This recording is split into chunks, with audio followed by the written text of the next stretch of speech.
Hello दोस्तों, तैयारी कर लो चैनल में आपका एक बार फिर से स्वागत है। आज की वीडियो में हम देखेंगे रीति काल की प्रमुख प्रवृत्तियां। तो दोस्तों ये वीडियो है हिंदी साहित्य से संबंधित वीडियो है। सभी गवर्नमेंट प्रतियोगी परीक्षाओं, ज़्यादातर शिक्षक पात्रता की जो परीक्षाएं होती हैं उनके लिए बहुत ही महत्वपूर्ण है। तो पूरी वीडियो के साथ बने रहिए और अगर आपने अभी तक चैनल को सब्सक्राइब नहीं किया है तो सबसे पहले चैनल को सब्सक्राइब कर लें, बेल आइकन प्रेस कर लें। चैनल के प्लेलिस्ट में जाएं या फिर वीडियो के डिस्क्रिप्शन में जाकर आपको बहुत सारी प्लेलिस्ट देखने को मिल जाएंगी जो कि हिंदी साहित्य पर आधारित है। इसके अलावा आपको 1000 महत्वपूर्ण प्रश्नों की सीरीज और यूजीसी नेट की कंप्लीट क्लास भी देखने को वहां मिल जाएगी। रीतिकालीन काव्य की प्रमुख प्रवृत्तियां। रीतिकालीन काव्य की रचना सामंती परिवेश और छत्र छाया में हुई है, इसलिए इसमें वे सारी विशेषताएं पाई जाती हैं जो किसी भी सामंती और दरबारी साहित्य में हो सकती हैं। इस प्रकार रीतिकाल की प्रमुख प्रवृत्तियां निम्नलिखित हैं। कौन कौन सी हैं तो चलिए एक एक करके देख लेते हैं। रीति निरूपण या लक्षण ग्रंथों की प्रधानता। दूसरा, श्रृंगारिकता। तीसरा, आलंकारिकता। चौथा, आश्रयदाताओं की प्रशंसा या राज प्रशस्ति। पांचवा, चमत्कार प्रदर्शन एवं बहुज्ञता। छठवां, उद्दीपन रूप में प्रकृति का चित्रण। सातवां, ब्रज भाषा की प्रधानता। आठवां, भक्ति और नीति। नौवां, मुक्तक शैली की प्रधानता। 10वां, संकुचित जीवन दृष्टि। 11वां, नारी के प्रति कामुक दृष्टिकोण। और 12वां, स्थूल एवं मांसल सौंदर्य का अंकन। तो चलिए एक एक करके इसका थोड़ा सा डिस्क्रिप्शन भी पढ़ लेते हैं। पहला है लक्षण ग्रंथों की प्रधानता। रीतिकाल की प्रमुख प्रवृत्तियां रीति निरूपण या लक्षण ग्रंथों का निर्माण। इन कवियों ने संस्कृत के आचार्यों, मतलब लक्षण ग्रंथों के कवियों ने संस्कृत के आचार्यों का अनुकरण पर लक्षण ग्रंथों अथवा रीति ग्रंथों का निर्माण किया है। फिर भी इन्हें रीति निरूपण में विशेष सफलता नहीं मिली है। इनके ग्रंथ एक तरह से संस्कृत ग्रंथों में दिए गए नियमों और तत्वों का हिंदी पद्य में अनुवाद है, जिसमें मौलिकता और स्पष्टता का अभाव है। इन कवियों ने कवि कर्म की अपेक्षा कवि शिक्षक की भूमिका में नजर आते हैं। कवि कर्म की अपेक्षा शिक्षक की भूमिका में अधिक नजर आते हैं। रीति निरूपण करने वाले आचार्यों के दो भेद हैं, सर्वांग और विशिष्टांग निरूपण। सर्वांग निरूपण और विशिष्टांग निरूपण। काव्यांग परिचायक कवियों का उद्देश्य। काव्यांग परिचायक कवियों का उद्देश्य काव्यांगों का परिचय देना है। इन्होंने लक्षण ग्रंथों के साथ अन्य कवियों की कविताओं का उदाहरण प्रस्तुत किया है। वहीं रीति निरूपण एवं काव्य रचना को बराबर महत्व देने वाले कवियों के ग्रंथों, मतलब जो कवि रीति निरूपण और काव्य रचना को बराबर महत्व देते थे, उनके ग्रंथों में लक्षण और उदाहरण दोनों उन्हीं के द्वारा रचित है। इनके अलावा तीसरा वर्ग उन कवियों का है जिन्होंने रीति तत्व को तो उनके ग्रंथों में मिलता है, परंतु काव्यांगों का लक्षण उन्होंने नहीं दिया है। फिर दूसरा है श्रृंगारिकता। रीतिकाल की दूसरी बड़ी विशेषता है श्रृंगार रस की प्रधानता। इस काल की कविता में नखशिख और राधा कृष्ण की प्रेम लीलाओं का चित्रण व्यापक स्तर पर हुआ है। दरबारी परिवेश के फलस्वरूप नारी केवल पुरुष के रति भाव का आलंबन बनकर रह गई है। श्रृंगार के दोनों पक्षों का वर्णन इस युग की कविताओं में हुआ है। श्रृंगार में आलंबन और उद्दीपन के बड़े ही सरस उदाहरणों का निर्माण हुआ है। संयोग चित्रण में कहीं कहीं रति चित्रण की वजह से अश्लीलता भी दिखाई देती है। वहीं वियोग वर्णन में कवि कर्म उदाहरणात्मक और खिलवाड़ बनकर रह गया है। भागीरथी मिश्र ने इन कवियों के बारे में लिखा है कि उनका मतलब श्रृंगार परिक कवियों का उनका दृष्टिकोण मुख्यतः भोग परक था, इसलिए प्रेम के उच्चतर सोपानों की ओर वे नहीं जा सके। प्रेम की अनन्यता, एक निष्ठता, त्याग, तपस्या आदि उदात्त पक्ष उनकी दृष्टि में बहुत कम आए हैं। रीतिबद्ध कवियों के प्रेम चित्रण में जहाँ रसिकता और कामुकता दिखाई देती है, वहीं दूसरी तरफ रीति मुक्त कवियों के यहाँ प्रेम चित्रण में स्वच्छंदता, उदात्तता एवं अकृत्रिमता दिखाई देती है।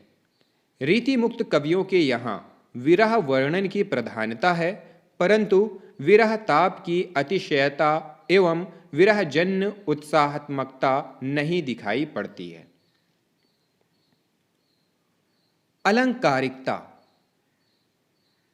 अगला है अलंकारिकता। रीतिकाल की एक अन्य प्रधान प्रवृत्ति अलंकारिकता भी है। इसका कारण राजदरबारों का विलासी वातावरण तथा ये कवि कविता को अलंकारों से सजाने को अपनी सार्थकता भी समझते थे।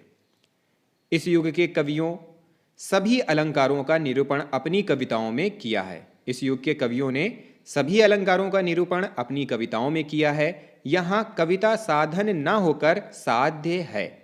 अधिकतर कवियों ने अलंकारों के लक्षण उदाहरण दिए हैं, लेकिन बहुतों ने केवल उदाहरण ही लिखे हैं, जबकि उनके मन में लक्षण विद्यमान थे। इस युग में अलंकारों का इतना अधिक प्रयोग हुआ है कि वह साधन न रहकर साध्य हो गया है। कभी कभी केवल अलंकार ही अलंकार स्पष्ट होते हैं और कवि का अभिप्रेत अर्थ उसी चमत्कार में कहीं खो जाता है। इस अलंकार प्रेम की वजह से इस दौड़ की कविताएं विकृति भी हो गया है। इस दौड़ की कविताएं विकृत भी हो गई हैं। यह दोष रीति कालीन कविता में प्रायः दिखाई पड़ता है। केशव को इसी कारण शुक्ल जी ने कठिन काव्य का प्रेत कहा है।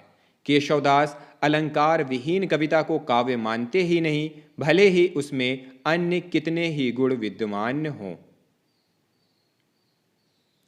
चौथा है आश्रयदाताओं की प्रशंसा या फिर राज प्रशस्ति। रीतिकाल के अधिकांश कवि दरबारी कवि थे, राजाओं के आश्रय में रहते थे, इसलिए इन आश्रयदाताओं का गुणगान करना इनकी मजबूरी भी हो गई थी। परिणाम स्वरूप इन कवियों ने अपने आश्रयदाताओं की प्रशंसा अतिशयोक्तिपूर्ण ढंग से की है। भूषण जैसे कुछ कवि अपवाद हैं। रीति मुक्त कवियों ने आत्माभिव्यक्ति को अपने काव्य में अभिव्यक्त किया है। पांचवा है चमत्कार प्रदर्शन एवं बहुज्ञता। इस युग के कवियों ने चमत्कार प्रदर्शन के साथ बहुज्ञता का भी प्रदर्शन किया है। बहुज्ञता का भी प्रदर्शन अपने ग्रंथों में किया है। चमत्कार प्रदर्शन के अंतर्गत विभिन्न अलंकारों के प्रयोग के साथ साथ शब्दों की पच्चीकारी एवं रमणीयता पर ज्यादा ध्यान दिया गया है। वहीं बहुज्ञता को प्रदर्शित करने के लिए साहित्येतर विषयों ज्योतिष, गणित, काव्य एवं नीति शास्त्र, आयुर्वेद जैसे विषयों को भी अपने काव्य का माध्यम बनाया गया है। छठवां है उद्दीपन रूप में प्रकृति का चित्रण। रीतिकाल में प्रकृति चित्रण प्रायः उद्दीपन रूप में हुआ है। प्रकृत का स्वतंत्र एवं आलंबन रूप में चित्रण बहुत कम हुआ है। दरबारी कवि जिसका आकर्षण केंद्र नारी थी, इसलिए इन कवियों का ध्यान प्रकृति के स्वतंत्र रूप की ओर नहीं गया है। प्रकृति के उद्दीपन रूप का चित्रण भी परंपरागत है। नायक नायिका की मानसिक दशा के अनुरूप प्रकृति भी संयोग में सुखद एवं वियोग में दुखद रूप में चित्रित हुई है। सेनापति और पद्माकर जैसे कवि इसके अपवाद हैं, क्योंकि सेनापति और पद्माकर के यहाँ वर्षा एवं वसंत ऋतु का आकर्षक वर्णन हुआ है। सातवां है ब्रज भाषा की प्रधानता। रीतिकाल ब्रज भाषा का स्वर्ण युग काल रहा है। रीतिकाल ब्रज भाषा का स्वर्ण युग काल रहा है, क्योंकि जहां भक्ति काल में यह भाषा कृष्ण भक्ति कवियों तक सीमित थी, वहीं इस काल तक आते आते पूर्ण रूप से काव्य भाषा के रूप में प्रतिष्ठित हो गई। इसके बाद ब्रज भाषा में लगभग 200 वर्षों तक हिंदी कविता पर छाई रही।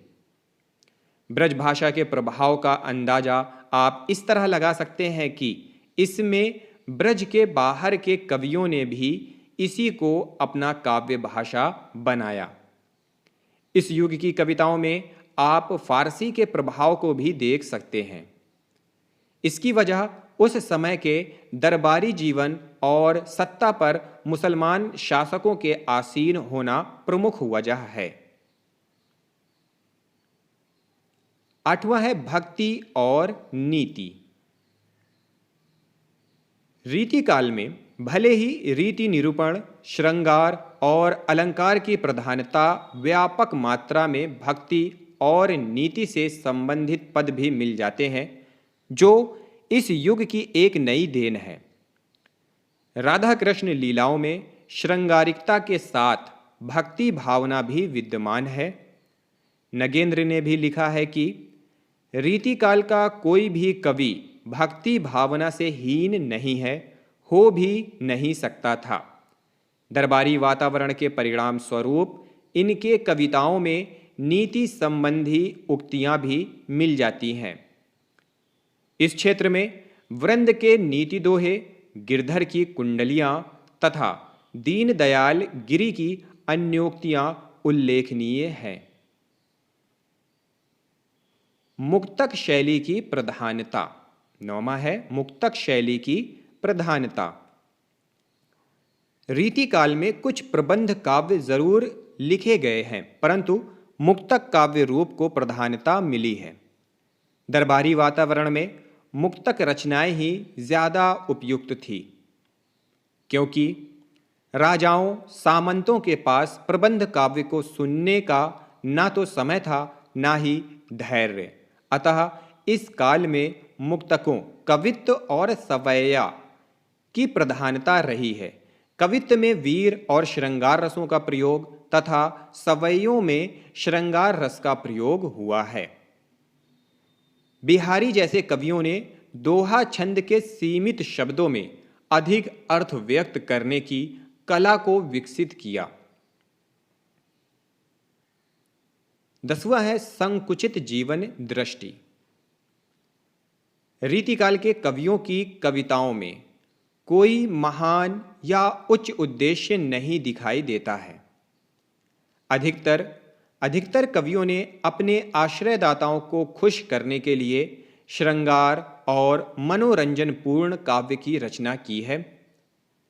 रीतिकालीन कवियों के यहाँ उत्तम काव्य रचना के लिए जीवन के प्रति जिस व्यापक दृष्टिकोण की अपेक्षा की जाती है, उसका नितांत अभाव दिखाई देता है। दरबारी परिवेश और विलासितापूर्ण जीवन की वजह से इनका दृष्टि इतना संकुचित हो गया है कि जीवन के विविध पहलू छूट गए। 11वां है नारी के प्रति कामुक दृष्टिकोण। रीतिकालीन कवियों के यहाँ नायिका के नख शिख वर्णन व्यापक पैमाने पर हुआ है। नायिका के नख शिख का वर्णन व्यापक पैमाने पर हुआ है। नारी के बाह्य रूप, स्थूल एवं मांसल चित्रण में उनकी वृत्ति अधिक रमी है। यह परिवेश ही ऐसा था जहाँ स्त्री को भोग विलास की वस्तु समझा जाता था, कामुक दृष्टि से देखा जाता था। इसीलिए स्त्रियों के दूसरे महत्वपूर्ण पहलू छूट गए हैं और इन कवियों का दृष्टि एकांगी हो गया है।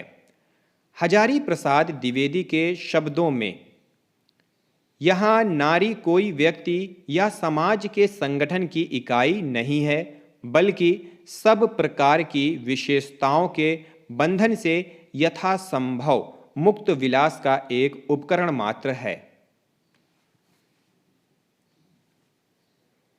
स्थूल एवं मांसल सौंदर्य का अंकन। रीतिबद्ध और रीतिसिद्ध कवियों के यहाँ स्थूल एवं मांसल सौंदर्य का वर्णन हुआ है, लेकिन रीति मुक्त कवियों के यहाँ सौंदर्य सूक्ष्म एवं मनोरम वर्णन दिखाई पड़ता है। तो दोस्तों, यह थी रीतिकाल की प्रमुख प्रवृत्तियां। अगर वीडियो अच्छी लगी हो तो लाइक करें, वीडियो को ज़्यादा से ज़्यादा शेयर करें। कोई सुझाव हो तो कमेंट बॉक्स में जाएं, अपना सुझाव कमेंट करें।